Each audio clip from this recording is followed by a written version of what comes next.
নমস্কার শ্রোতা বন্ধুরা, স্বাগত জানাই আপনাদের গল্পের আসরে। অসংখ্য ধন্যবাদ যে আপনারা নিখিলেশ সিরিজটিকে এতটা ভালোবাসা দিয়েছেন। আর সাথে তো রুদ্রদা সিরিজ আছেই, অসাধারণ সব গল্প উপহার দেওয়ার জন্য। তাই আমাদের আজকের নিবেদন লেখক রূপম রায়ের কলমে সবুজ বিষ কাঁটা।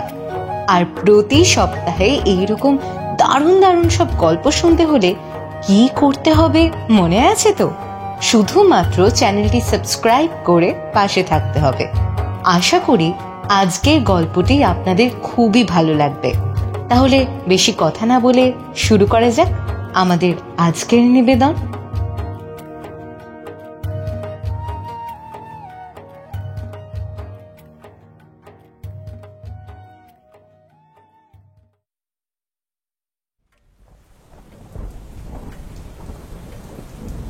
বর্ষাকালটা তবে পড়েই গেল কলকাতায়।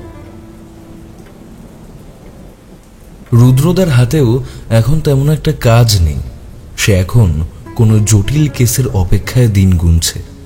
ওকে জিজ্ঞাসা করলেই বলে, বুঝলি অনি, অনেকদিন ধরে মনটা কেমন উসখুস করছে। একটা জটিল রহস্যের সমাধান না করতে পারলে আমার মাথাটা ঠিক খুলবে না। কিন্তু আজকাল আর সেরকম মাথা খাটানো অপরাধী আছে কোথায় বলতো?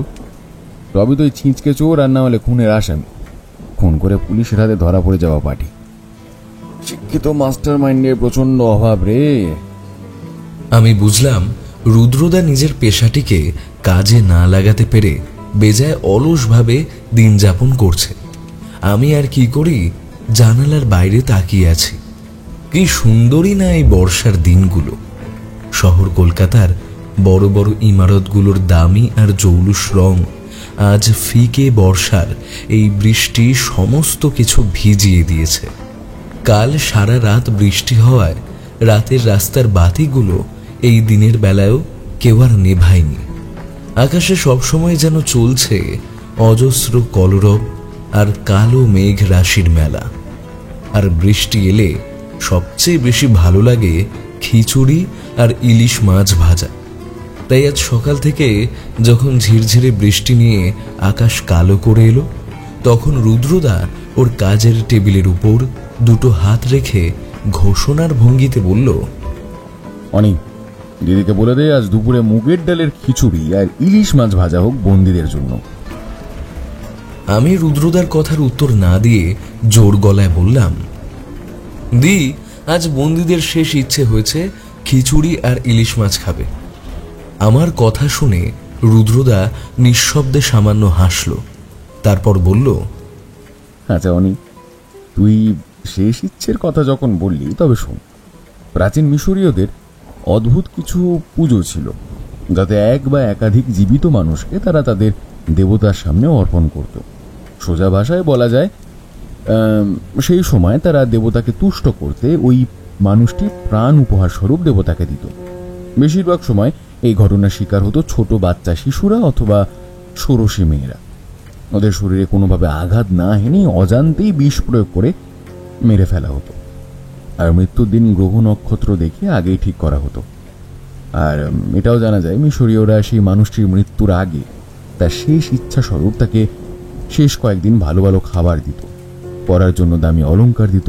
তারপরেই গ্রহ নক্ষত্র দেখে সঠিক দিন উপস্থিত হলে তাকে দেবতার সামনে মৃত্যু দিয়ে উৎসর্গ করা হতো। সে সময় অনেক মমি পাওয়া গেছে যাদের মৃত্যু এমনভাবে ঘটেছে। আর যেহেতু মিশরীয়রা তাকে দেবদূতের চোখে দেখত, তাই তার মৃত্যুর পরেও তার দেহ ওইভাবে মমি করে রাখা হতো। প্রচুর হাইরোগ্রাফিক লেখাতে এই ঘটনার স্পষ্ট উল্লেখ মিলেছে। সত্যি অদ্ভুত রুদ্রদার জ্ঞান। ওর সাথে থাকলে কত না দেশ বিদেশ ইতিহাসের কত ঘটনা জানতে পারা যায়। তবুও একটা ব্যাপারে আমার খটকা থেকে গেল। আমি বললাম, তার মানে তুমি কি বলতে চাইছো আমাদের শেষ ইচ্ছা পূরণ? আমার কথাটা শেষ হবার আগেই অবন্তীদির কথা শোনা গেল। কোনো কাজ বাজ তো নেই, তাই বসে বসে খালি বাবুরা পা দোলাবে আর ফরমাইশ করবে। হ্যাঁ রে রুদ্র, তুই তো এখন ফাঁকা সময় একটু ঘরের কাজে হাত লাগাতে পারিস রে, বলিহারি তোদের। আমি বুঝলাম অবন্তীদি হয়তো আমাদের কথোপকথন কিছুটা শুনেছে, তাই এমন মনোভাব। দরজা দিয়ে ঢুকে সে আমায় উদ্দেশ্য করে বলল, হ্যাঁ রে অনি, ঘরে তো ইলিশ মাছটাই নেই, তবে মাছ ভাজা হবে কি করে শুনি? অনি, আমার আজ খিচুড়ি আর ইলিশ মাছ ভাজাই চাই, এর অন্যতা হবে না।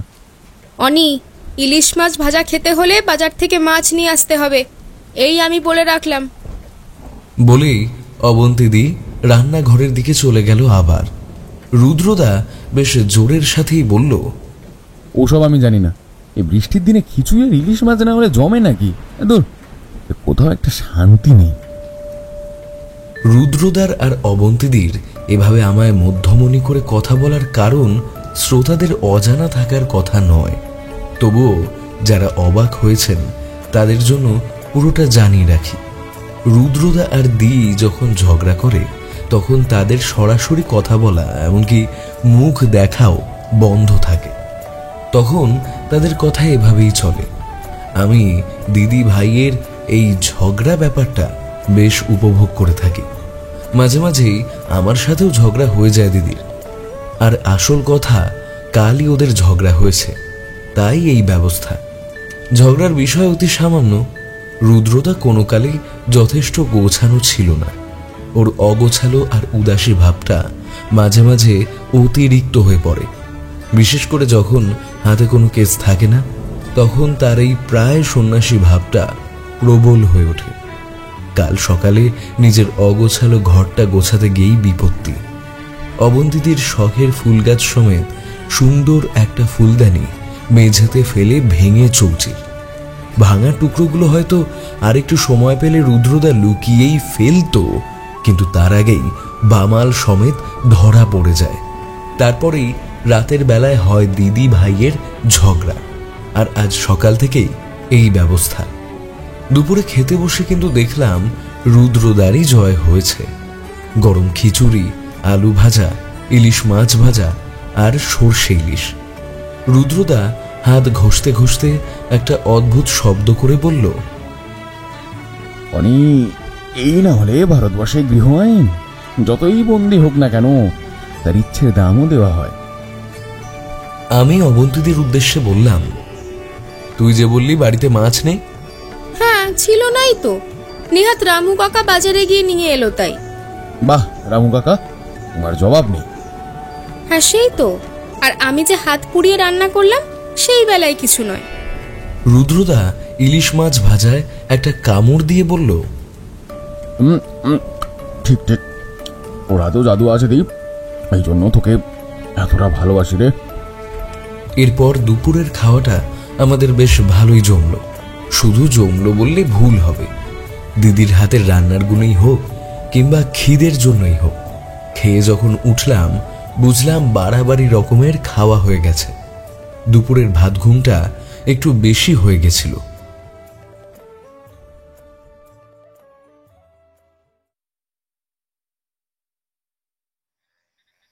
যখন উঠলাম তখন প্রায় সন্ধে। কাকা ততক্ষণে আমাদের চা দিয়েছে। চা খেতে খেতে রুদ্রদার সাথে কথা হচ্ছিল। ঠিক এমন সময় কাকা এসে জানালো, আগে দাদা বাবু, সেই পুলিশ সাহেব এসেছেন, তোমার সঙ্গে দেখা করতে চাইছেন, পাঠিয়ে দেব? শান্তনু বাবু বোধ করি, পাঠিয়ে দাও। বেশি দেরি লাগলো না, কারণ ঘরে হন্তদন্ত হয়ে যিনি ঢুকলেন তিনি শান্তনুবাবুই বটে। আর ঘরে ঢোকার সময় তার কপাল দিয়ে যতটা ঘাম বেরোতে দেখলাম, সহজেই বোঝা যায় তিনি তাড়ায় আছেন।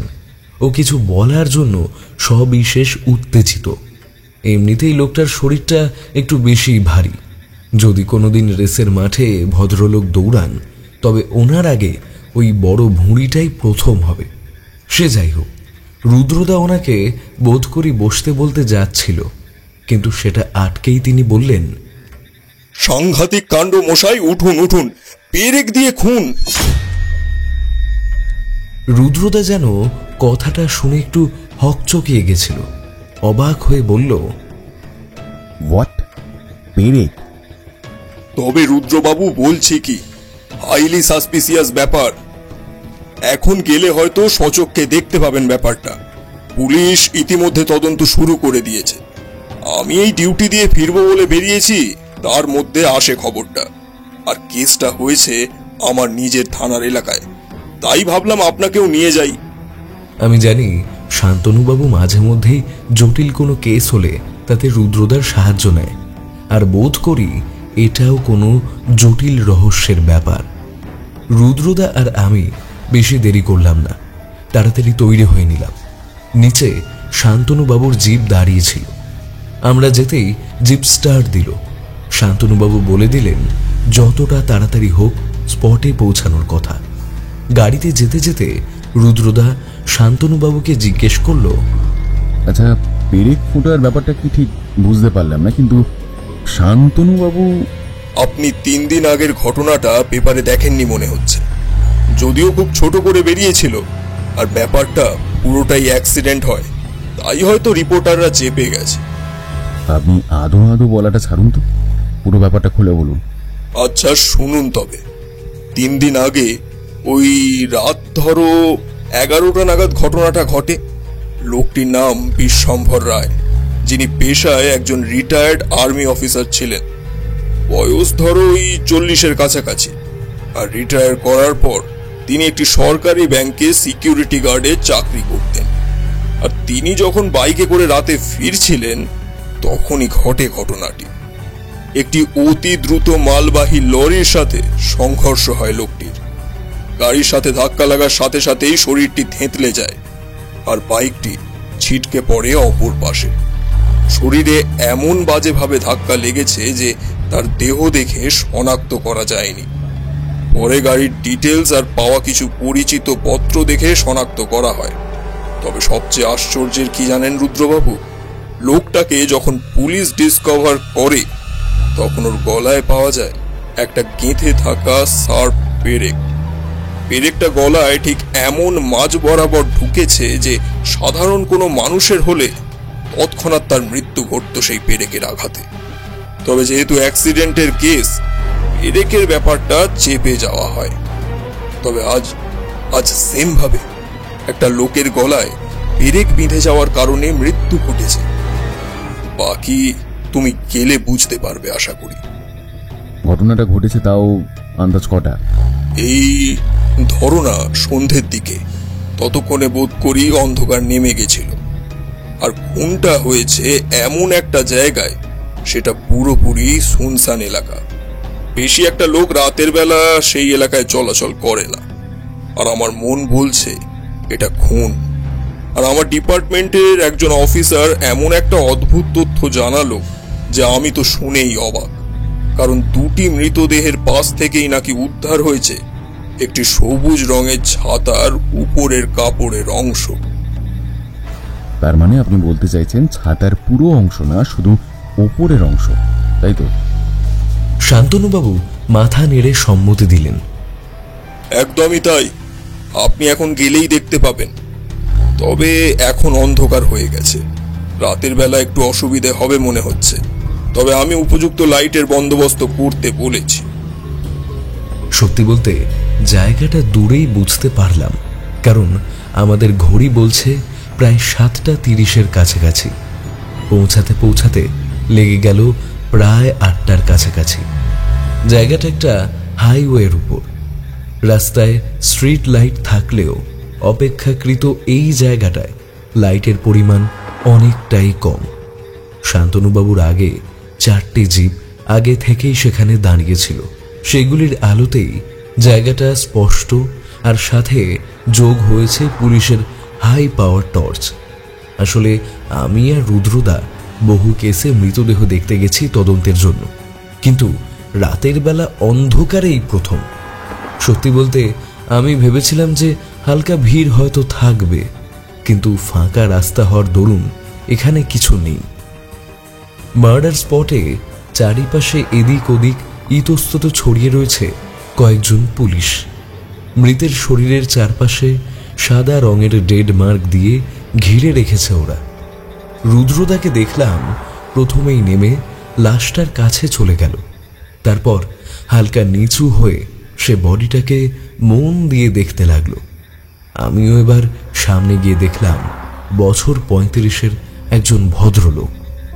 লোকটার মুখে অবস্থান করছে কাঁচা পাকা খোঁচা খোঁচা দাড়ি, হাইট প্রায় 6 ফুটের কাছাকাছি হবে, সহজেই আন্দাজ করা যায়। লোকটাকে আমরা দেখছি এমন সময় একজন পুলিশ এগিয়ে এসে আঙুল দিয়ে দেখিয়ে দিয়ে বলল, রুদ্রবাবু, এই দেখুন, গলার কাজটা ভালো করে লক্ষ্য করুন, এইখানে পেরেকটা গেঁথেছে। রুদ্রদা আরেকটু কাছে গিয়ে দেখে বলল, ও মাই গড, এতটা ডিপ যখন পেরেকটা গেছে, সুতরাং বলা যায় প্রচন্ড পরিমাণে ফোর্স দিয়ে এটা এখানে প্রবেশ করানো হয়েছে।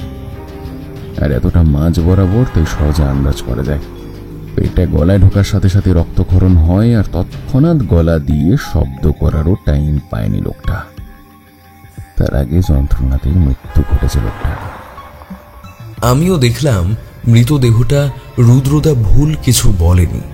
পেরেকটি পুরোপুরি গেঁথে রয়েছে গলার অংশে। রুদ্রদা লোকটার পায়ের কাছের কিছুটা অংশ দেখে অবাক হওয়ার ভঙ্গিতে বলল, বাইক অ্যাক্সিডেন্ট, আর প্যান্টে একটুকুও ঘষা বা পায়ের কাছে কোনো ক্ষত চিহ্ন নেই। স্ট্রেঞ্জ। পাশে দাঁড়িয়ে থাকা পুলিশটি বলল, বাইকটা ওই যে সাদা দাগ দেখতে পাচ্ছেন, ওখানে পড়েছিল। আর বাইকটা রয়্যাল এনফিল্ডের। বাইকে কিন্তু অ্যাক্সিডেন্টের দাগ স্পষ্ট, কারণ জায়গায় জায়গায় সেটি খসে গেছে আর পার্টসও ভেঙেছে। আমরা ওটা রাস্তার একপাশে রেখে দিয়েছি। রুদ্রদা কথাটা শুনে খানিকটা হাসল, তারপর বলল, বাইক ঘষতেছে আর বাইকের অ্যাক্সিডেন্ট হলো, তবু লোকটার শরীরে ইনজুরি নেই। আমি তৎক্ষণাৎ বললাম, ধরো লোকটা পেরেকের আঘাতেই নিয়ন্ত্রণ হারিয়ে ফেলে আর ছিটকে যায় দূরে, তার জন্য হয়তো তার পায়ে তেমন একটা চোট লাগেনি। রুদ্রদা এবার এগিয়ে গেল শান্তনু বাবুর দিকে। তিনি জিপের কাছে আরেকজন পুলিশকে কিছু একটা বোঝাচ্ছিলেন, আর তার হাতে ছিল সবুজ রঙের একটা ছাতার ওপরের অংশ। রুদ্রদা এগিয়ে গিয়ে শান্তনু বাবুর হাত থেকে সেটা হাতে নিয়ে দেখতে দেখতে বলল, ছাতা আছে, ছাতার লোহার হুকগুলো আছে, কিন্তু নেই খালি ধরার ধাতব অংশটা। অদ্ভুত ব্যাপার। তোমাদের দেখার শেষ আশা করি। তাহলে আমি বডিটা নিয়ে যাওয়ার ব্যবস্থা করি। সেটি ভুল করেও করবেন না। আগে যেটা বলছি সেটা করুন।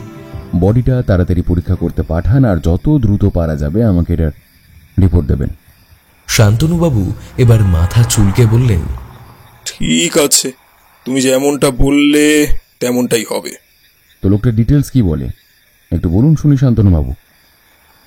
শান্তনুবাবু মাথা নেড়ে বললেন, লোকটা বেশ বড় লোক রুদ্রবাবু, আর পেশায় প্রমোটার।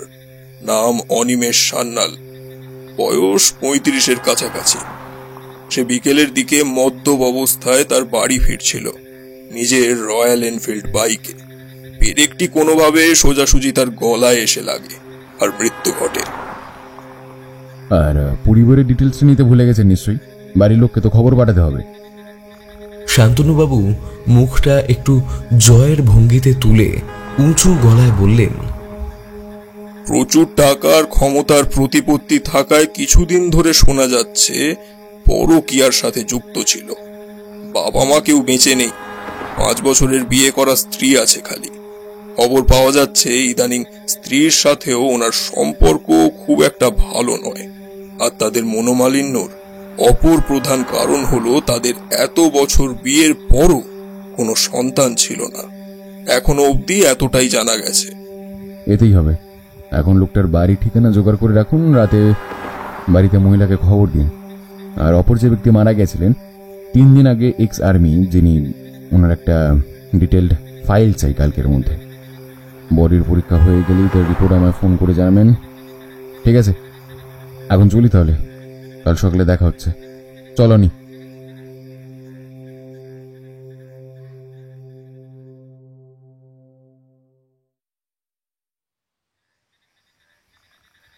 শান্তনুবাবুর অপর এক পুলিশ জিপ আমাদের বাড়ি ছেড়ে আসে। আমরা যখন বাড়ি ফিরি সময় তখন প্রায় 10টার কাছাকাছি। রাতে খাওয়া দাওয়া সেরে শুতে যাওয়ার আগে আমি রুদ্রদার ঘরে গিয়ে দেখি ও হাতে সিগারেট জ্বালিয়ে এদিক ওদিক ইতস্তত পায়চারি করছে। আমি জিজ্ঞেস করলাম, রুদ্রদা, তুমি কি বুঝতে পারছো ওই কেসটার ব্যাপারে? আর দেখো, আমায় সব থেকে ভাবাচ্ছে ওই পেরেকটা ওই রকম সঠিকভাবে গলা ঠিক মাঝখানে বিঁধল কিভাবে? প্রশ্নটা যে আমার মাথাতেও আসেনি তা কিন্তু না, তবে একটা বিষয়ে পরিষ্কার যে এমন কিছু ভাবে পেরেকটা প্রচন্ড ফোর্সে মারা হয়েছে। ধর যদি কেউ লোকটাকে আক্রমণ করে, পেরেক দিয়ে খুন করার চেষ্টা করে, তবে লোকটা বাধা দেবে বা ধস্তাধস্তির ছাপ থাকবে, সেটা কিন্তু নেই। আমি একটু ভেবে বললাম, আর বাইকটা কিন্তু ভালোভাবেই ঘষটেছে, তার জায়গায় জায়গায় ভাঙা আর রং চটে যাওয়া তারই প্রমাণ। ওটা খুব সহজ ব্যাপার। ধর লোকটাকে কোনোভাবে আগেই খুন করা হলো, আর জায়গাটা এমন আশেপাশে আলোও নেই, অন্ধকারে আততায়ী সহজেই তার কার্যসিদ্ধি করে আর তারপর গাড়ি স্টার্ট দিয়ে প্রচুর স্পিডে চালকবিহীন ছেড়ে দেয়। এইভাবে সহজেই ওই রকম ক্ষতি সম্ভব। আর রাস্তাটাও ফাঁকা, ওইদিকে খুব একটা গাড়ি চলাচলও করে না।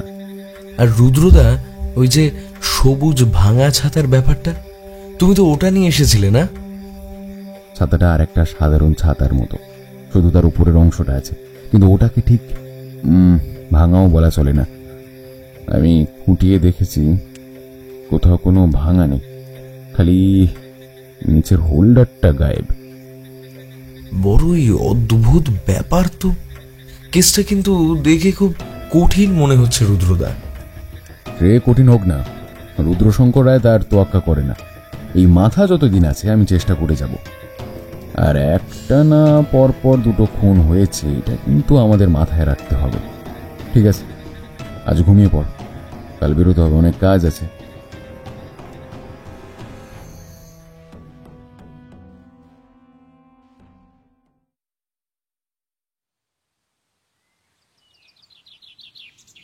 পরের দিন সকালে যখন ঘুম ভাঙল, আমি দেখি ঘড়িতে তখন প্রায় বেলা 9টার কাছাকাছি।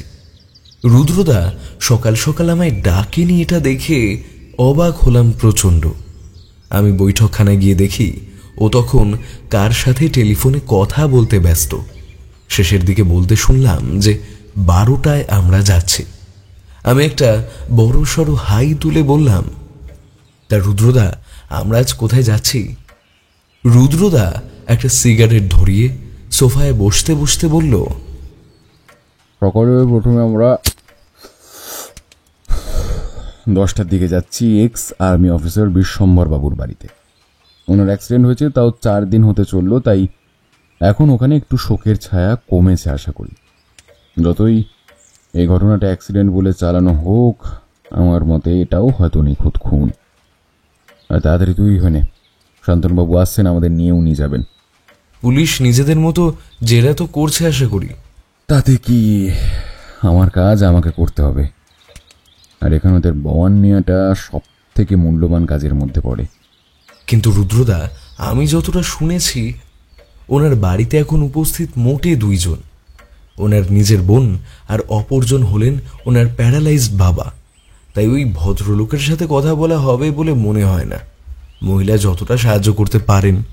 দেখা যাক, শুধু তো ওখানেই নয়, একটু ন্যাশনাল লাইব্রেরি যেতে হবে কিছু তথ্য সংগ্রহ করতে। তরিৎ জেঠুর থেকে এই ব্যাপারে জানা ভালো লোক নেই আশা করি। আমি আগে একটু বলে রাখি, তরিৎ জেঠু কিন্তু আমাদের নিজেদের কোনো জেঠু নন। তিনি বাবার এক বন্ধু, ন্যাশনাল লাইব্রেরিতে চাকরি করেন। তবে লোকটার জ্ঞান অনেক, আর অদ্ভুত একটা নেশাও আছে। তা হলো খুব দরকারি কিছু খবর লাইব্রেরিতেই নিউজ কাটিং করে বড় বড় ডায়েরিতে জমান। আজ থেকে 25 বছরের মধ্যে কোনো ঘটনা থাকলেও সেটা যদি গুরুত্বপূর্ণ হয়ে থাকে, সেটা তরিৎ জেঠুর নখদর্পণে। আমরা সকালের খাওয়া দাওয়া শেষ করে হালকা জামাকাপড় পরে তৈরি হয়ে নিলাম। তার মধ্যে নিচে ভারী জিপের হর্নের আওয়াজ কানে এলো। বুঝতে পারলাম শান্তনুবাবু এসে পড়েছেন, আমাদের জন্য নিচে অপেক্ষা করছেন।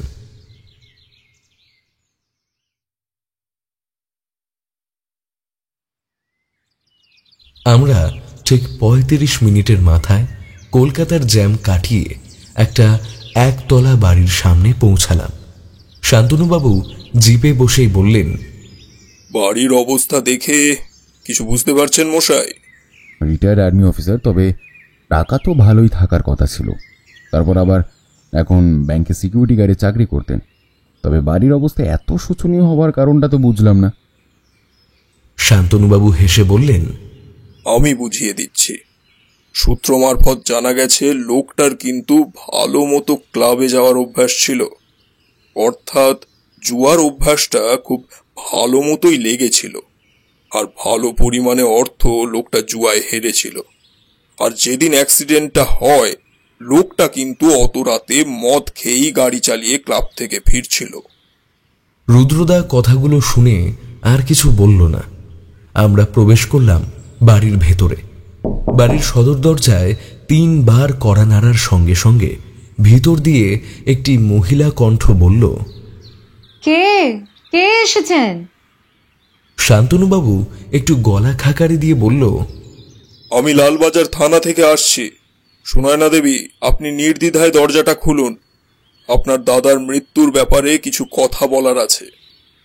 একটু দাঁড়ান, আমার হাত পরিষ্কার নয়, হাতটা ধুয়ে এসে দরজা খুলছি, অপেক্ষা করুন একটু। আমরা একে অপরের দিকে মুখ চাওয়াচাওয়ি করলাম। রুদ্রদা দেখলাম চুপচাপ বাগানের ছোট দুটো গাছের দিকে এগিয়ে গেল। সেগুলোর পাতা অত্যন্ত যত্ন সহকারে কাটা রয়েছে। আমি দেখে বুঝলাম মহিলার হয়তো বাগান বানাবার শখ আছে। ঠিক 3-4 মিনিট ঠায় অপেক্ষা করিয়ে মহিলা দরজা খুললেন। আমাদের দেখে ওনার মুখ যে খুব প্রসন্ন নয় তার বলে দিতে হয় না, কারণ ঘরে প্রবেশ করতেই মহিলা গজগজ করে বলে উঠলেন, এই তো 2 দিন আগে আপনাদের পুলিশের লোক এসে সবকিছু জেনে নিয়ে গেল, আবার কিসের জেরা? হ্যাঁ, দেখছেন তো বাড়িতে দাদার মৃত্যুর শোক এখনো কাটিয়ে উঠতে পারিনি আমরা, তার উপর আবার বাবার এই দশা। আসুন, কি জিজ্ঞেস করবেন তাড়াতাড়ি করুন, মেলা কাজ আছে আমার। নমস্কার, আমি রুদ্রশঙ্কর রায়। আমার অনুমান বলছে আপনার দাদা শুধুমাত্র একটি অ্যাক্সিডেন্টে মারা যাননি, ওনাকে হত্যা করা হয়েছে। আর আমরা সেই দোষীকে খুঁজে বার করতেই আপনার সাহায্য করছি। দাদার কথা বলছেন? ওকে মারবে না তো পুজো করবে? জানেন তো রুদ্রবাবু, জুয়ারির না কোনোদিন শত্রুর অভাব হয় না। দেখুন, হয়তো কারোর টাকা নিয়ে আর ধার শোধ করতে পারেনি, আর তার জন্যই তাই হয়তো ওকে শেষ করেছে। লোকটা বেঁচে থাকতেও আমাদের কোনোদিন শান্তি দিল না। যা টাকা রিটায়ার্ড করে পেয়েছিল তার সবটাই ওই জুয়ায় উড়িয়ে দিয়েছিল। বাবার যা সম্পত্তি ছিল তাও বেশিরভাগ শেষ করেছিল জুয়ায়। এখন আমাদের বেঁচে থাকার জন্য শুধু পড়ে আছে এই একটা জীর্ণ বাড়ি। মরেও মনে হয় ও আমাদের আর কোনোদিন শান্তি দেবে না। রুদ্রদা মহিলার কথা শুনে দুঃখ পেল কিনা জানি না, তবে সে বলল, আমি অত্যন্ত দুঃখিত সুনয়না দেবী, তবে আপনার দাদাকে খুন করতে পারে এমন কোনো লোককে আপনার সন্দেহ হয়? মহিলা মাথা নেড়ে বলল, দাদা মাঝখানে অনিমেষ সান্যাল নামের একজন, ওই 35 বছর বয়স হবে হয়তো, প্রমোটার ছিল, ওর সাথে বন্ধুত্ব করেছিল। লোকটা আমাদের বাড়িতেও এসেছিল 2 বার। লোকটাকে আমার সন্দেহ হয়, কারণ যেদিন বাড়িতে আসে খুব খারাপ নজরে না আমাদেরকে তাকিয়েছিল। দেখেই মনে হচ্ছিল একেবারে অসভ্য লোকটা। আমি দাদার মুখে শুনেছি ওর ওই বাড়িতে নাকি যাতায়াতও ছিল। হয়তো এই লোকটা বা দাদার পুরনো কোনো শত্রু ওকে মেরেছে, কে জানে। তবে দাদার অ্যাক্সিডেন্টটা এত বাজেভাবে হয়েছে যে শরীরটাও আমি শনাক্ত করতে পারিনি। আমার মনে হয় না এটা নিছক একটা অ্যাক্সিডেন্ট, এটা হয়তো সত্যি একটা খুন। আপনার বাবার ঘরে কি একবার যেতে পারি? ওনাকে একটু দেখতে চাই, জাস্ট যদি হয় একটু কথা বলেও দেখতে পারি কি? না, বাবা এখন খুব অসুস্থ, উনি কথা বলতে পারেন না। প্যারালাইসিসের পর থেকে উনি বিছানায় একেবারে শয্যাশায়ী হয়ে থাকেন, আর যা বলেন তা ওই আঙুলের ইশারায় আর গোঙানির শব্দে। আপনারা একবার দেখে চলে আসতে পারেন, কিন্তু ওনাকে বিরক্ত করতে কিন্তু ডাক্তারবাবু পুরোপুরি মানা করেছেন। তো ওই দিকটা একটু মাথায় রেখে যা করার করবেন। হ্যাঁ, আমরা উঠে পড়লাম। পাশের একটা ছোট ঘর দেখিয়ে মহিলা আমাদের সেই দিকে নিয়ে গেলেন। আমরা ঘরে প্রবেশ করতেই বুঝতে পারলাম অগোছালো ঘর, এদিক ওদিক ছড়িয়ে রয়েছে সব ওষুধপত্র আর কিছু কাপড় চোপড়। কিন্তু সব থেকে অবাক হলাম এটা দেখে যে বিছানার ওপর যে ভদ্রলোক শুয়ে আছেন তাকে এই কলকাতার গরমেও গায়ে চাদর চাপিয়ে শুইয়ে রাখা হয়েছে। লোকটার শরীরের চামড়া প্রায় কুঁচকে গেছে, মুখে পাকা সাদা রঙের খোঁচা খোঁচা দাড়ি, বোঝাই যায় অনেকদিন দাড়ি কামানো হয়নি। আর লোকটা প্রায় 6 ফুটের কাছাকাছি লম্বা হবে প্রায়। বয়স তো আন্দাজ ওই 60-65 বেশি হলেও অবাক হব না। আমাদের আসতে দেখে লোকটা কেমন যেন চঞ্চল হয়ে উঠেছিল, কিন্তু কিছু বলতে পারছে না যেন। খানিকক্ষণ রুদ্রদার দিকে এক দৃষ্টে তাকিয়ে থাকার পর লোকটা চাদরের তলাতেই একটু গো গো শব্দ করছিল দেখে সুনয়না দেবী বললেন, শুয়ে পড়ো বাবা, ওরা এক্ষুনি চলে যাবে। বলছি আপনারা এবার আসুন। হ্যাঁ, বাবার জন্য না বেশি উত্তেজনা ভালো না। রুদ্রদা কিন্তু ঘরটা ছেড়ে বেরোবার আগে এগিয়ে গেল ইতস্তত ছড়িয়ে রাখা ওষুধগুলোর দিকে। সেখানে একটা প্রেসক্রিপশন পড়ে আছে। রুদ্রদা সেটাই বেশ ভালো করে চোখ বুলিয়ে নিল। তারপর ওষুধের পাতাগুলো একটা একটা করে হাতে নিয়ে দেখল। তারপর আমরা ঘর ছেড়ে বেরিয়ে এলাম। সুনয়না দেবী বললেন, আপনাদের যা জানার ছিল জানা হয়ে গেছে আশা করি। দয়া করে আর আমাদের বারবার বিরক্ত করবেন না। যে মানুষটা চলে গেছে সে তো আর ফিরে আসবে না কোনোভাবে। আর আমি আর দাদার ব্যাপারে কোনো রকম কথা বলতে চাই না। খুন, অ্যাক্সিডেন্ট, আপনাদের যেটা মনে হয় সেটাই আপনারা মনে করুন, যা ইচ্ছে করুন। দয়া করে আর আমাদের টানবেন না। বলে মহিলা দরাম করে মুখের উপর দরজাটা বন্ধ করে দিলেন। আমরা বাগানটা পেরিয়ে গিয়ে উঠলাম শান্তনু বাবুর জিপে। বেলা এতক্ষণে প্রায় 11টার কাছাকাছি। শান্তনু বাবু বললেন, কি মশাই, চা খাবেন নাকি? চলুন, সামনে একটা ভালো চায়ের দোকান আছে। কলকাতা শহরে চায়ের দোকানের অভাব নেই মশাই, তবে ধীরুর দোকানের চা খেলে স্বাদ মুখে লেগে থাকবে। আমরা কেউই আপত্তি করলাম না। আর এটার কারণ আমি জানি, রুদ্রদার ন্যাশনাল লাইব্রেরিতে তড়িৎ জেঠুর কাছে যাবার সময় 12টা, তাইও একটু সময় কাটিয়ে নিতে চাইছে। চায়ের দোকানে গরম গরম ধোয়া ওঠা চায়ের কাপে চুমুক দিতে দিতেই শান্তনুবাবু বললেন, তা কি বুঝলেন মশাই? আগের খুনটা আর এই খুনটার মধ্যে কোনো সম্পর্ক আছে নাকি? আমার তো দুটো খুনই আলাদা লোক করেছে বলে মনে হলো। আর প্রথমটা খুন না অ্যাক্সিডেন্ট, সেটা নিয়ে আমার সন্দেহ বিস্তর মশাই। ধরুন যদি আমি এখন বলি সুনয়না দেবী অনিমেষ সান্যালের খুনি, আপনি মানবেন? এ কি বলছো তুমি রুদ্র? এই মহিলা, এ এ অসম্ভব। কিছুই অসম্ভব নয় শান্তনু বাবু। মহিলা কি বলল, অনিমেষ সান্যাল কিন্তু ওদের বাড়িতে আগে এসেছিল আর সে ওনাকে খারাপ নজরে দেখত। হয়তো বিশ্বম্বর লোকটা অনিমেষের থেকে টাকা ধার নিয়েছিল, আর ধরুন এই বিশ্বম্বর লোকটাকে টাকার বিনিময়ে খুন করায় অনিমেষ সান্যাল, তবে কেমন হয়? আর দাদার খুনিকে অপরাধের শাস্তি কে না দিতে চায় বলুন শান্তনু বাবু? আমি তৎক্ষণাৎ বলে উঠলাম, এটা হতেও পারে রুদ্রদা, কারণ ধরো অনিমেষ লোকটার তো চরিত্রের দোষ ছিল। হয়তো সে দাদাকে মেরে ওর বোন সুনয়না দেবীকে কাছে পেতে চেয়েছিল হয়তো। আর বিশ্বম্বর বাবুকে মারলে তার এই উদ্দেশ্য সফল হবার রাস্তা ফাঁকা হয়ে যেত। কিন্তু আর একটা প্রশ্ন তবে থেকেই গেল, একজন মহিলা হয়ে তিনি ওই রাতের বেলা অন্ধকার রাস্তায় খুনটা করতে পারলেন? রুদ্রদা আমার মাথায় হাত বুলিয়ে দিয়ে বলল, এক্স্যাক্টলি, আমি এটাই বলতে চাইছিলাম। তবে খুনটা সুনয়না দেবী নিজে না করে হয়তো অন্য কাউকে দিয়েও করাতে পারে। সবকটা প্রশ্নের উত্তর পাওয়া দরকার। আমাদের চা খাওয়া মোটামুটি শেষ।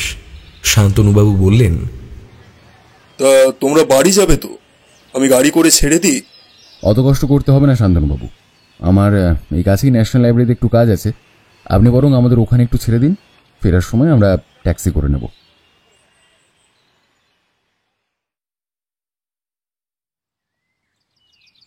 যেমন বলা তেমনি কাজ। 12টা বাজতে 10 মিনিট আগে শান্তনুবাবু আমাদের ন্যাশনাল লাইব্রেরির সামনে নামিয়ে দিয়ে চলে গেলেন। এর আগেও আমি রুদ্রদার সাথে লাইব্রেরিতে এসেছি, তবে তড়িৎ জেঠুর সাথে দেখা করার জন্য এই প্রথম। আমরা দরজা ঠেলে ওনার ঘরে ঢুকলাম, আর চোখে পড়ল ভদ্রলোক তখনও নিজের সাদা দাড়িতে হাত বোলাতে বোলাতে একটা বই পড়ছেন। আগে যখন দেখেছিলাম তখনই বয়স ছিল 60-এর কাছাকাছি, এখন যেন আরো বেশি বয়স্ক মনে হচ্ছে ওনাকে। রুদ্রদাকে আর আমাকে দেখে হেসে তিনি চেয়ার দেখিয়ে বসতে বললেন।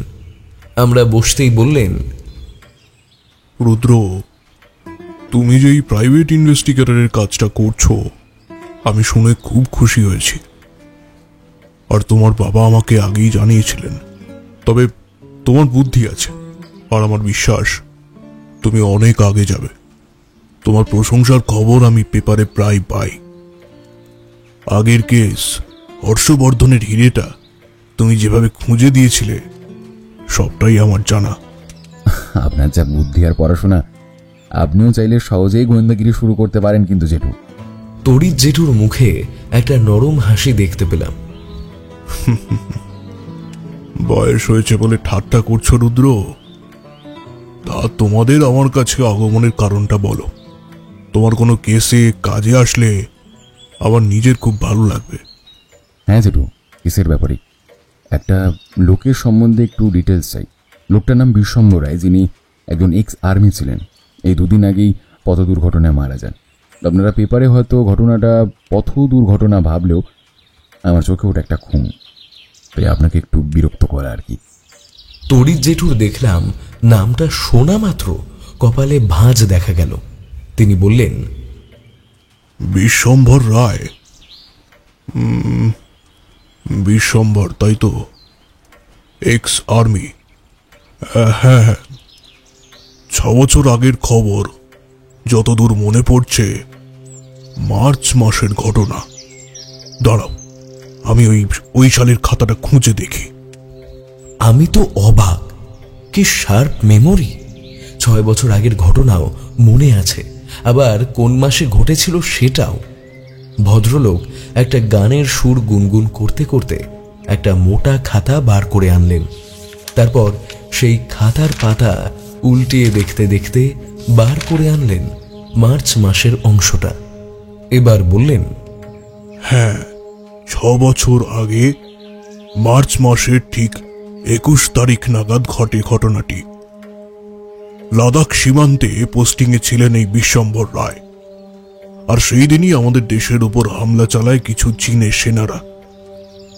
সেখানে ডিউটিরত অফিসাররা সেই ঘটনার চার্জ নেন, তারপর গোলাগুলিও চলে। একদিনে 7 জন ভারতীয় সেনা শহীদ হন। তবে এই বিশ্বম্বর লোকটা মারা না গেলেও গুরুতর জখম হয়েছিল। এই যে দেখো, নামও দেওয়া আছে। তবে একটা বড় সড়ো ইনজুরি হয় লোকটার, আর সেটা হলো ডান হাতের বুড়ো আঙুলে শত্রুদের একটা গুলি লাগার কারণে ওটা কেটে বাদ দিতে হয়। আর তোমরা জানো, শরীরের ক্ষতি হলে সেই সৈনিক যুদ্ধের জন্য অনুপযোগী। তাই ওনাকে সসম্মানের সাথে অবসর দেয় ভারতীয় সেনাবাহিনী। খবরের কাগজ যেটা বলেছে তোমাদেরকে আমি তা জানিয়ে দিলাম রুদ্র। এর বেশি খবর আমার জানা নেই। রুদ্রদা মাথা নেড়ে বলল, অসংখ্য অসংখ্য ধন্যবাদ জেঠু। তুমি যে আমার কি উপকার করলে তা তুমি জানো না। এতটা তথ্যই যথেষ্ট। তবে এখানে লেখা আছে সেনাবাহিনীতে বিশ্বম্বর রায়ের টিপ ছিল অব্যর্থ, সাথে বাঁ হাতেও সে বন্দুক চালাতে পারদর্শী। দারুণ লোক বলতে হবে। পরে মনে হয় আর্মি থেকে রিটায়ার্ড করে অন্য কোথাও চাকরি পেয়ে গিয়েছিলেন। হ্যাঁ, উনি ব্যাংকে সিকিউরিটি গার্ডে চাকরি করতেন। তড়িৎ জেঠু কথাটা শুনে একটু উদাস হয়ে বললেন, ভাবো রুদ্র, যে লোকটা যুদ্ধে গিয়ে বীরভাবে চৈনিক সেনাবাহিনীকে ধ্বংস করল, তার একটা অঙ্গ বাদ যাবার কারণে কতটা লস হলো, কতটা বড় মানসিক ইনজুরি হলো ওনার। মিলিটারি মেজাজ থেকে সোজা সিকিউরিটি গার্ডের চাকরি। কতটা হতাশ হতে হয় মানুষকে তার জীবনে, শুধু ভাবো রুদ্র। রুদ্রদা সম্মতি জানালো, উঠে দাঁড়িয়ে নমস্কার জানিয়ে বলল, অসংখ্য ধন্যবাদ জেঠু। আপনি না থাকলে এতগুলো অদ্ভুত তথ্য আমার জানা বাকি থেকে যেত। আবার যদি দরকার লাগে আমি কথা দিলাম আপনার কাছে আসবো। ভালো থাকবেন।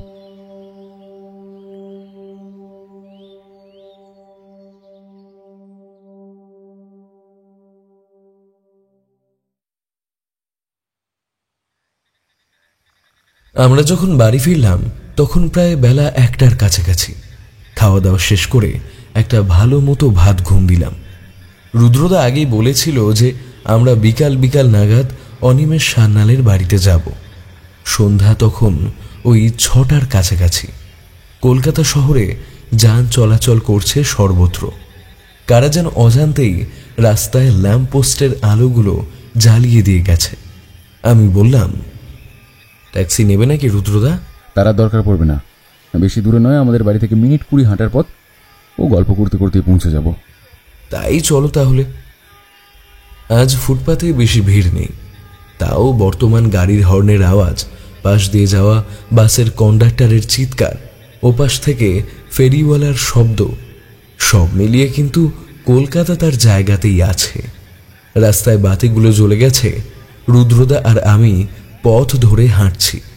রুদ্রদা আমায় বলল, চলনি, একটা গলির ভিতর দিয়ে যাওয়া যায়। একটু অন্ধকার হবে ঠিকই, কিন্তু তাড়াতাড়ি পৌঁছে যাব। সত্যি বেশ সময় কমই লাগলো। আমরা সেই রাস্তা পেরিয়ে বড় রাস্তায় পড়ার সাথে সাথেই আমাদের চোখে পড়ল এক পেল্লায় দোতলা বাড়ি। বাড়ির গেটটাই অনেক বড়, একটা পাহারাদার গেটে বসে। আমাদের দেখেই তাড়াতাড়ি গেট খুলে দিল।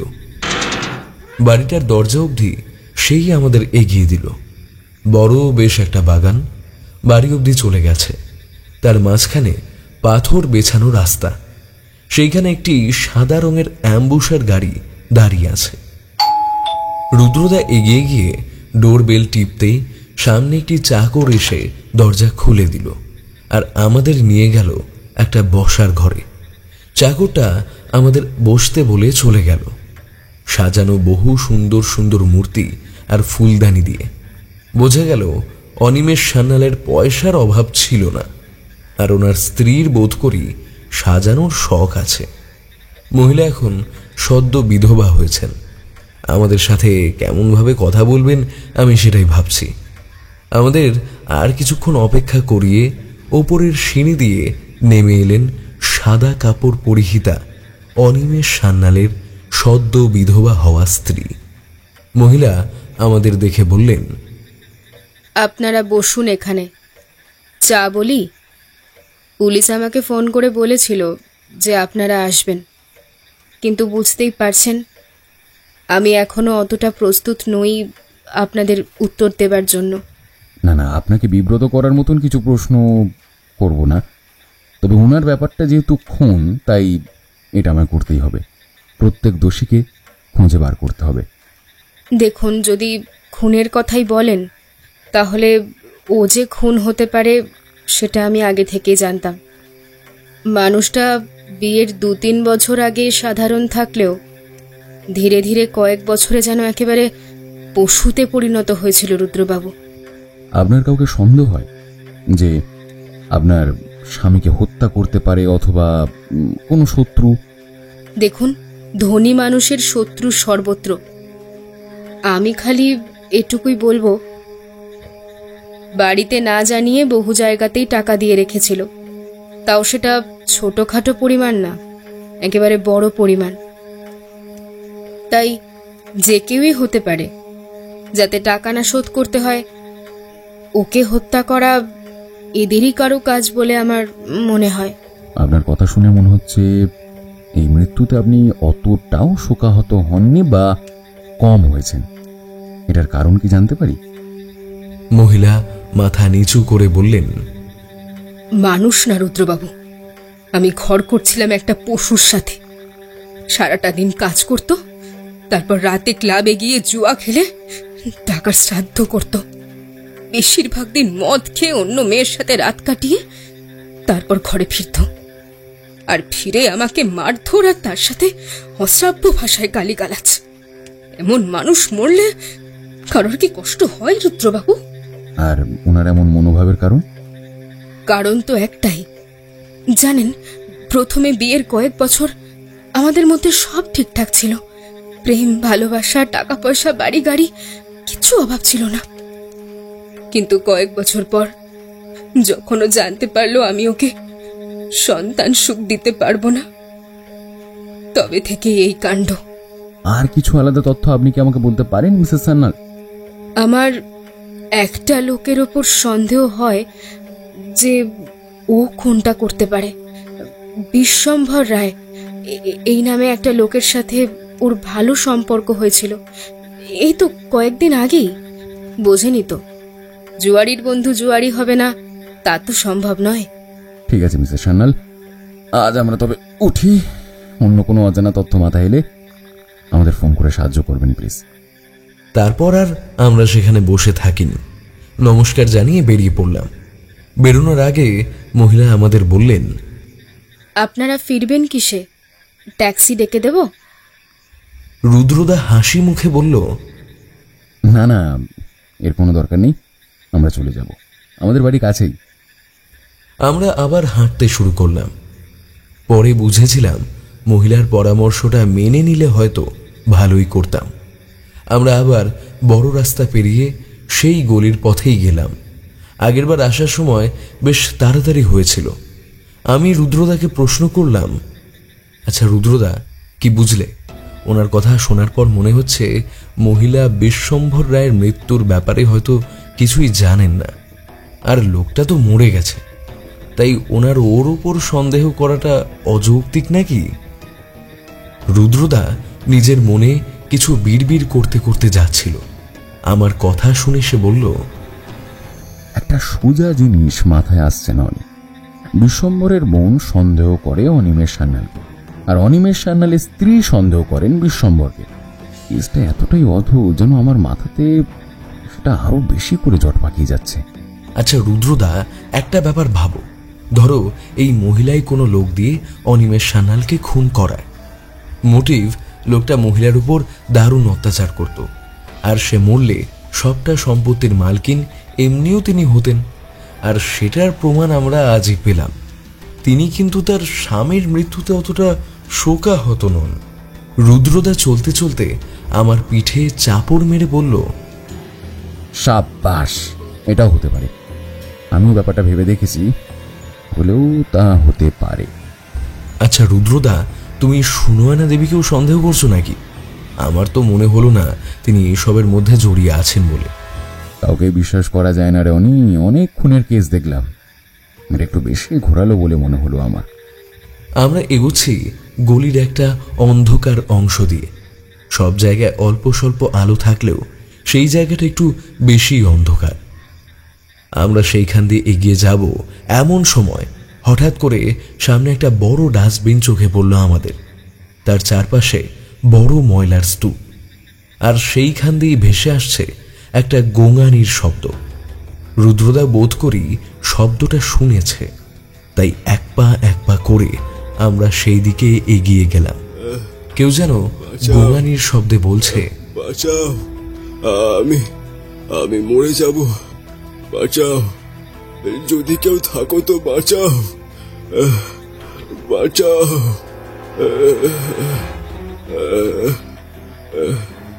আমি তৎক্ষণাৎ রুদ্রদার মুখের দিকে চেয়ে বললাম, হয়তো কারো আমাদের সাহায্যের দরকার আছে, চলো এগিয়ে যাই, যদি কোনোভাবে লোকটাকে সাহায্য করে প্রাণে বাঁচানো যায়। আমি প্রথমে লোকটার কাছে এগিয়ে গেলাম। হঠাৎ করেই রুদ্রদার দিক থেকে ভেসে এলো একটা তীব্র চিৎকার, অনি, কাছে যাবি না, সরে যাও ওখান থেকে। আর সঙ্গে সঙ্গে একটা তীব্র ধাক্কা অনুভব করলাম শরীরে, আর ধাক্কা খাওয়ার সাথে সাথেই অন্ধকারে মিশে থাকা লোকটাকে আবছা দেখতে পেলাম। আর যেটা দেখলাম সেটা দেখে আমার মুখ দিয়ে কথা বেরোনোর জোগাড়, কারণ লোকটার হাতে ধরা আছে একটা সবুজ রঙের ছাতার ওপরের অংশ। অন্ধকার ছায়ামূর্তি এবার উঠে দাঁড়িয়েছে। রুদ্রদা আমাকে ধাক্কা দেওয়ার দরুন নিজেও পড়েছিল রাস্তার এক কোণে, কিন্তু ও যে কতটা ফিট তার পরিচয় আমি সঙ্গে সঙ্গে পেলাম। রুদ্রদা একটা জাম্প করে উঠে দাঁড়ালো, আর তার কয়েক সেকেন্ডের মধ্যেই ছায়ামূর্তি ছাতার দিক থেকে খুট করে একটা তীব্র শব্দ শোনা গেল, আর সঙ্গে সঙ্গে একটা শো শব্দ করে কিছু তীব্র গতিতে ছুটে গিয়ে ধাতব শব্দ সৃষ্টি করে আঘাত হানল লোহার ল্যাম্পপোস্টে। আমার ততক্ষণে বুঝতে বাকি নেই আততায়ীর লক্ষ্য ভ্রষ্ট হয়েছে। এই সুযোগ, তাই আমি লোকটার দিকে ঝাঁপিয়ে পড়লাম। কিন্তু লোকটা প্রায় 6 ফুটের কাছাকাছি, আর শরীরের গড়ন দেখেই বোঝা যায় তার শরীরে শক্তির অভাব নেই। সে আমাকে তীব্র গতিতে ঠেলা মেরে ফেলে দিল রাস্তার একটা কোণায়। ঠিক এমন সময় লোকটা সুযোগ বুঝে ছুটে পালানোর চেষ্টা করল, কিন্তু হঠাৎ আমার রুদ্রদার দিকে নজর গেল। বুঝলাম ও লোকটার উপর হামলে পড়েছে। প্রবল ধস্তাধস্তির শব্দ আসছে কানে। একটা কালো শরীর ঝাঁপিয়ে পড়েছে রুদ্রদার ওপর, আর তার হাতে সেই সবুজ রঙের ছাতাটা। আমি অন্ধকার লক্ষ্য করে দেখলাম লোকটাকে একটা মোক্ষম প্যাঁচ দিয়ে ধরাশায়ী করল রুদ্রদা। কিন্তু একটা আচমকা ছাতার লোহার অংশটার আঘাত পড়ার সাথে সাথে রুদ্রদা মাটিতে, আর সেই ফাঁকে লোকটা ছাতাটা নিচে ফেলে তীব্র গতিতে ছুটে পালালো। আমি রুদ্রদার দিকে এগিয়ে গিয়ে বললাম, তুমি ঠিক আছো তো রুদ্রদা? রুদ্রদা হাতের উপর হাতটা রেখে একটু জখম হওয়া জায়গায় হাত বুলিয়ে হাসতে হাসতে বলল, অনেক খুনি যে আমাদের হাতেই আছে সেটা এখন সহজেই আন্দাজ করতে পারছি, আর লোকটা কে সেটাও ঠাউর করা এখন আমার জন্য অতি সহজ। মরা লোকও জীবিত হতে পারে তাহলে।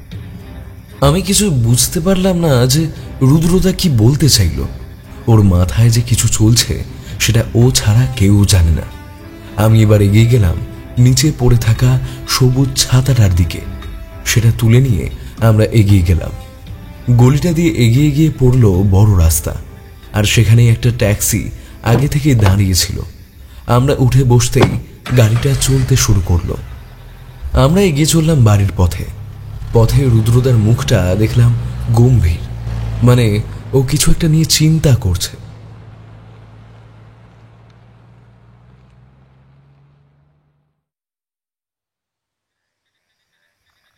বাড়িতে খাওয়ার টেবিলেও কিছুই বলল না।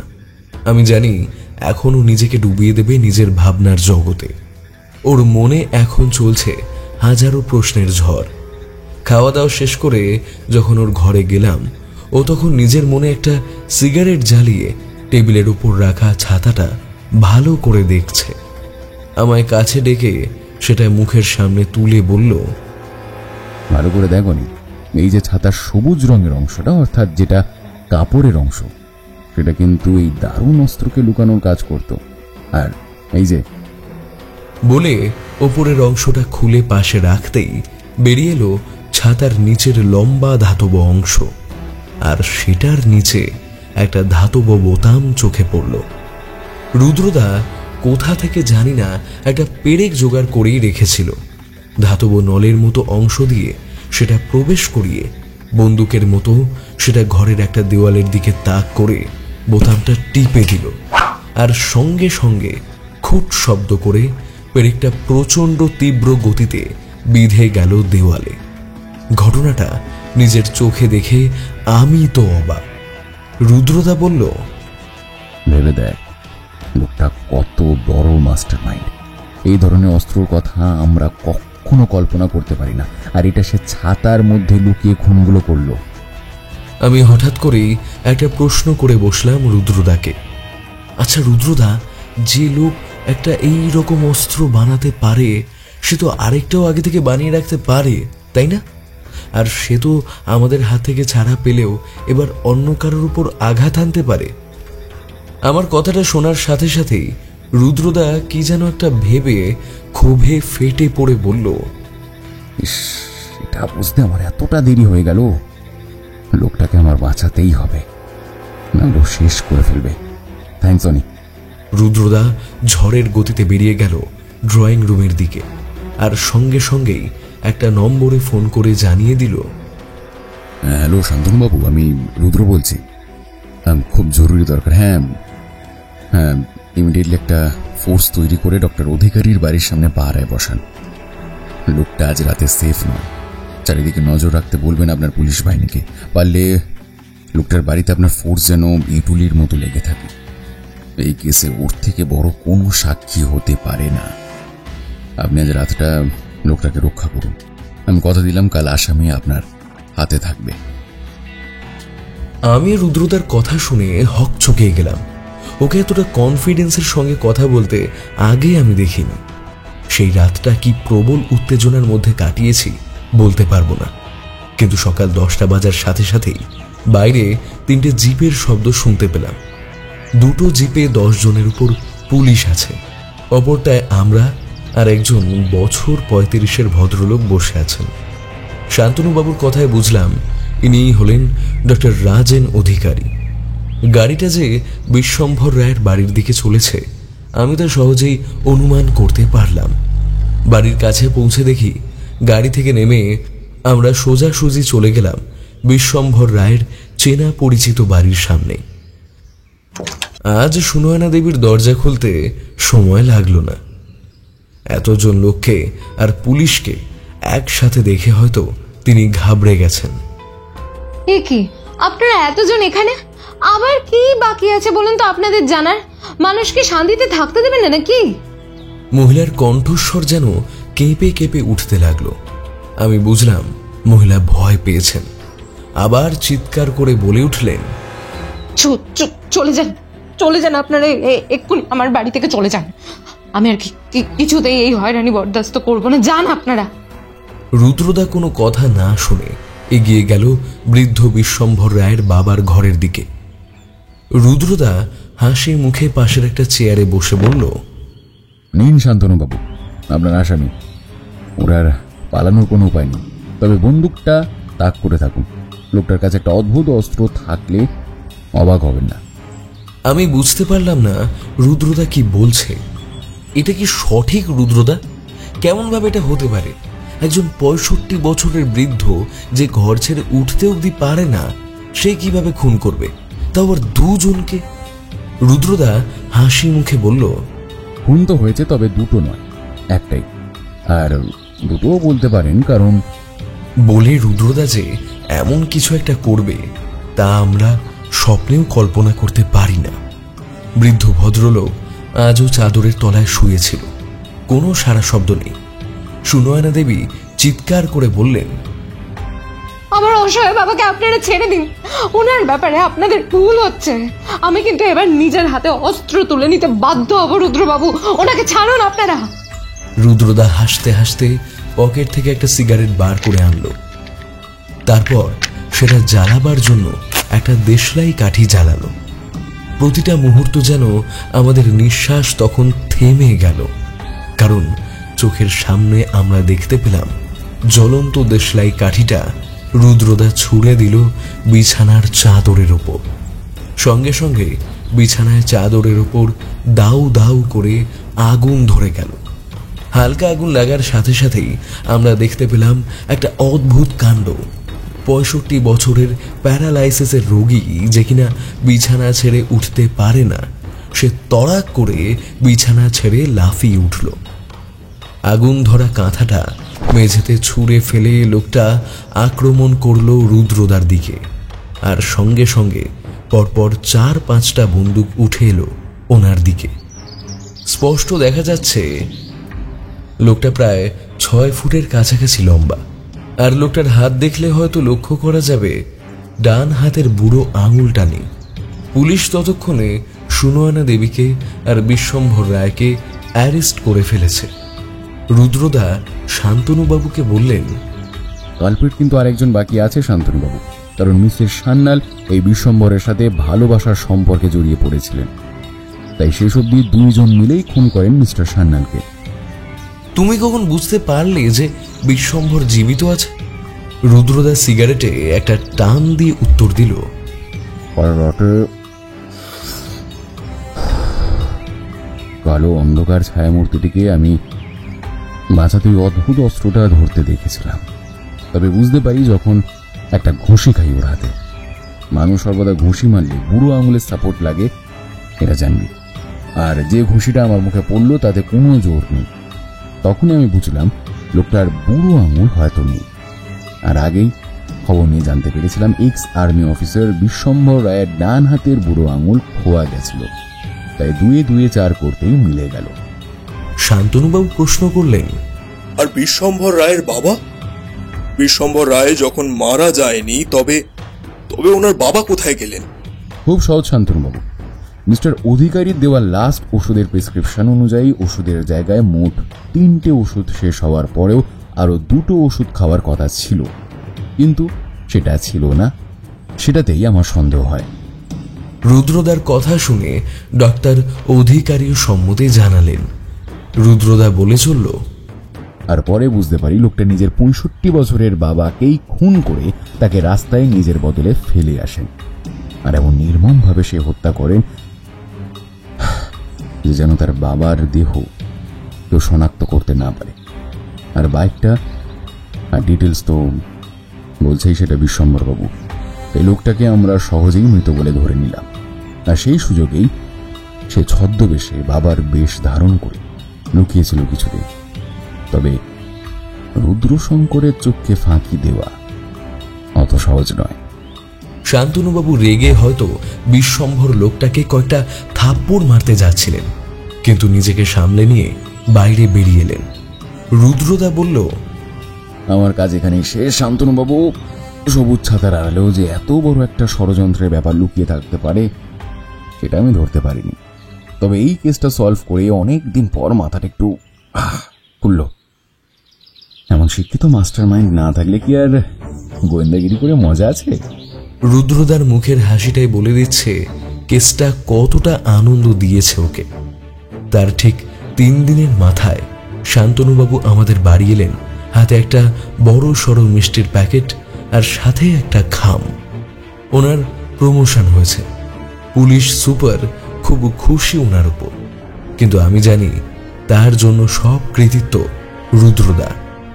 আর ওনার হাতের যে খামটা রয়েছে তাতে ছিল সরকার বাহাদুরের একটা চিঠি, তার কেস সলভ করে দেওয়ার জন্য ধন্যবাদ পত্র।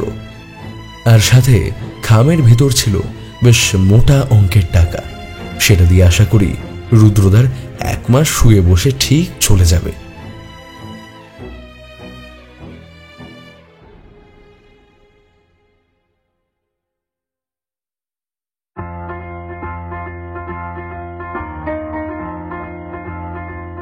এতক্ষণ আপনারা শুনছিলেন লেখক রূপম রায়ের কলমে সবুজ বিষ কাঁটা। তাহলে কেমন লাগলো আমাদের আজকের এই নিবেদন? কমেন্টে জানাতে ভুলবেন না কিন্তু। আর প্রতি সপ্তাহে দারুণ দারুণ সব গল্প শুনতে হলে চ্যানেলটি সাবস্ক্রাইব করতেও ভুলবেন না। অসংখ্য ধন্যবাদ।